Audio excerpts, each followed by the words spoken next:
Ibu, Bapak, saudara-saudari, rekan-rekan muda, dan anak-anakku yang terkasih, Shalom. Salam damai sejahtera bagi para saudara. Selamat berjumpa kembali dalam Renungan Harian Katolik.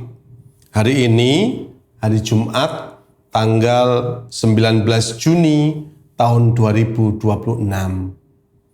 Hari Jumat, Pekan Biasa yang ke-11.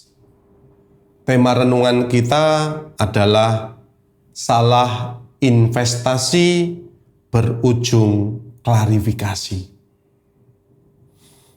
Nah, Pak Saudara, kalau kemarin Pak Bambang adalah pendoa yang terkenal panjangnya doa.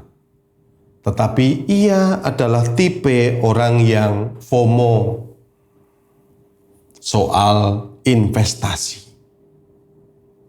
Suatu hari Pak Bambang melihat tren investasi baru yang menjanjikan keuntungan 500% dalam sebulan. Maka tanpa pikir panjang, semua tabungan masa depan anaknya, uang belanja istri, sampai dana darurat dimasukkan di sana.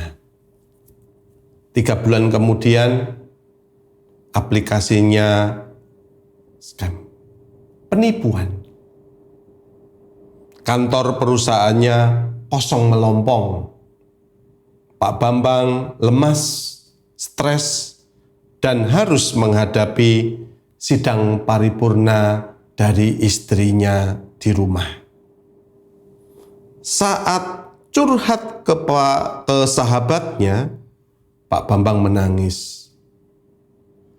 Gua itu hanya cuma pengen mengamankan masa depan keluarga, bro. Sahabatnya menjawab sambil menepuk pundak Pak Bambang. Lu nggak salah, pengen aman Bambang. Yang salah itu lu naruh harapan di tempat yang salah. Lu investasinya tanah yang labil, yang ambles. Nah, Pak Saudara, kisah Pak Bambang ini mirip dengan drama kerajaan dalam kitab Kedua Raja-Raja dan sangat pas dengan sentilan Yesus dalam Injil Matius hari ini. Yang pertama,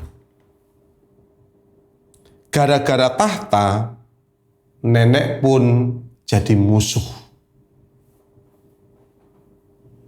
Pak Saudara, kalau para saudara pikir drama keluarga di sinetron atau TikTok itu sudah paling parah, para saudara belum membaca kisah Atalia. Atalia ini seorang nenek, ibu suri yang tega menghabisi semua keturunan raja, alias cucu-cucunya sendiri demi kekuasaan. Ini level toksik yang membuat mertua galak di sinetron kelihatan seperti malaikat. Untungnya ada tante yang baik hati bernama Yoseba.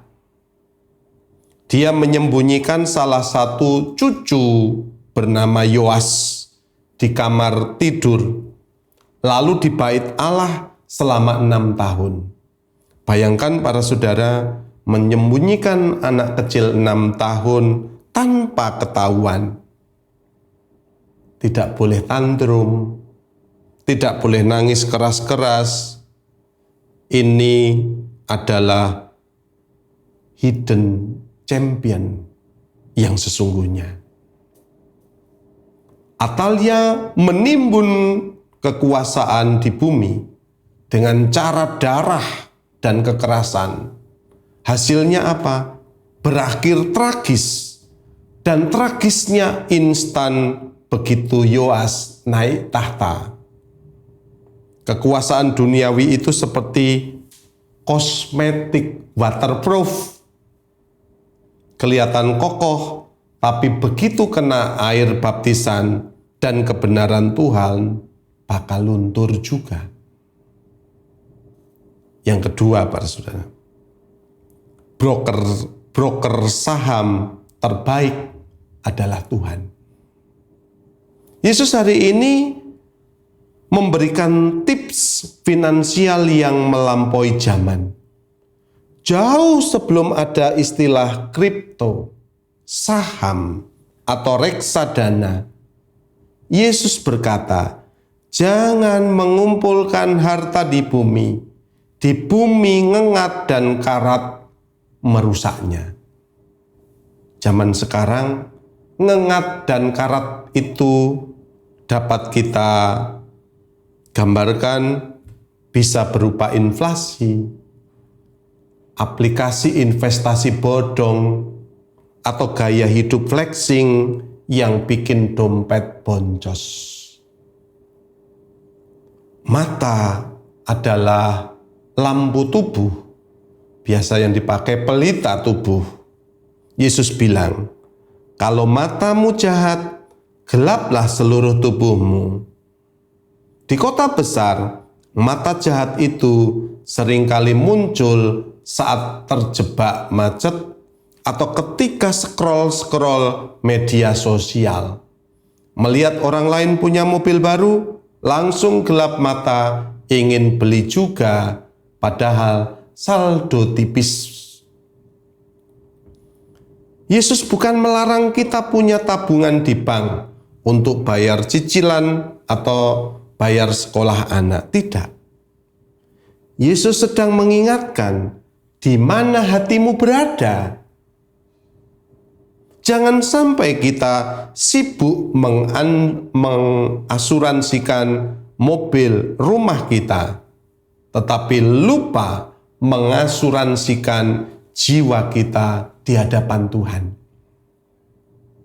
Umat yang terkasih, hidup di kota besar seringkali memaksa kita untuk mengukur segalanya dari apa yang kelihatan, jabatan seperti Atalia, atau harta dalam Injil hari ini.